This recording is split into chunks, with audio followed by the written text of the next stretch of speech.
Masih di Sapa Indonesia Malam, Komisi Pemberantasan Korupsi menggeledah rumah milik ex-wakil Menteri Ketenagakerjaan Immanuel Ebenezer.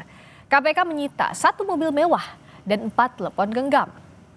Sejumlah barang bukti yang disita KPK langsung dibawa ke gedung K3 KPK.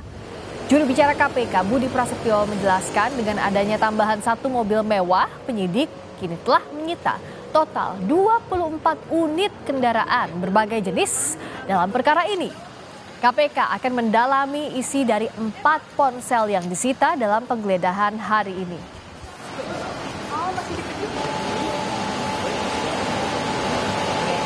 Tim melakukan penggeledahan di salah satu rumah di wilayah Pancoran, yaitu rumah saudara IEG.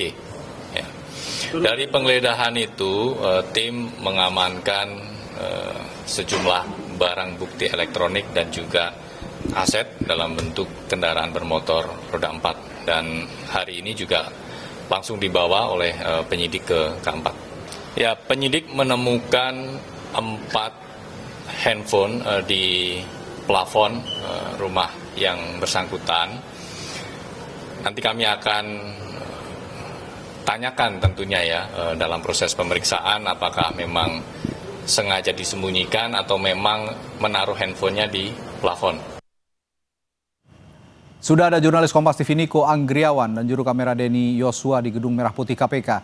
Niko, barang bukti apa saja yang disita KPK saat menggeledah kediaman ex-Womenaker Immanuel Ebenezer dan apa lagi yang ingin didalami oleh penyidik KPK dalam penggeledahan ini?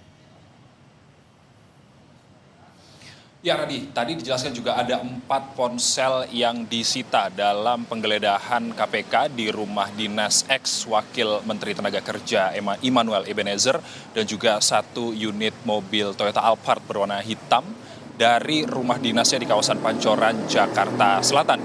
Dan juga tadi juga ditampilkan di gedung KPK, di Gedung Merah Putih KPK, Radi dan juga saudara, bahwa ada lagi 1 unit mobil Land Cruiser yang disita oleh KPK, namun tadi diterangkan oleh juru bicara KPK Budi Prasetyo bahwa Land Cruiser tersebut ini merupakan pemiliknya, ini masih ada keterkaitan dengan kasus sertifikasi K3 yang menjerat ex-wakil Menteri Ketenagakerjaan Immanuel Ebenezer.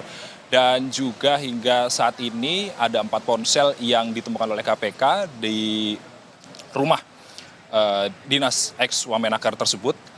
Dan ditemukannya ini cukup mencurigakan Radi dan juga saudara, ini ditemukannya di atas plafon di rumah dinasnya.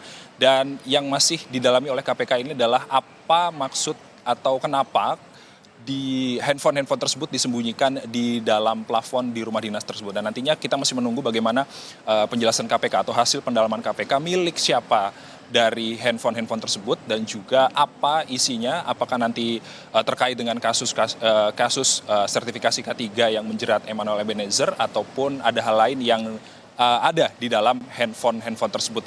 Dan juga terkait dengan tersangka, Radi dan juga saudara, sejauh ini KPK sudah menahan 11 orang tersangka termasuk Immanuel Ebenezer dan juga orang yang dijuluki Sultan yang merupakan koordinator bidang kelembagaan dan personel K3 Kemenaker yang bernama Irvian Bobi Mahendro.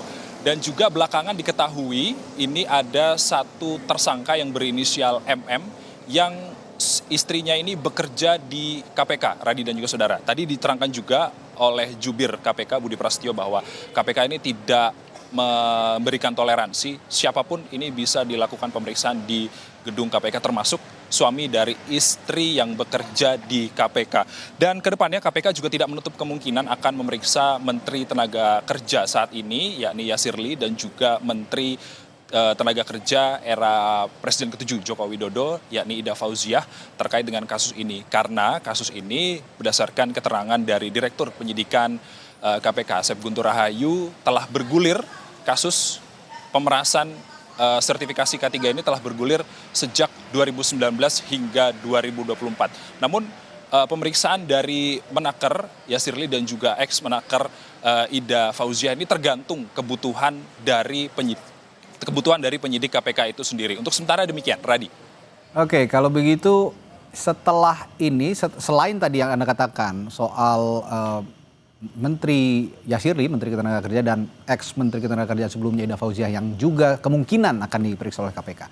Dalam tahap penyidikan saat ini, dalam konteks penggeledahan tadi yang sudah dilakukan oleh KPK, apalagi yang akan didalami? Singkat saja, Niko.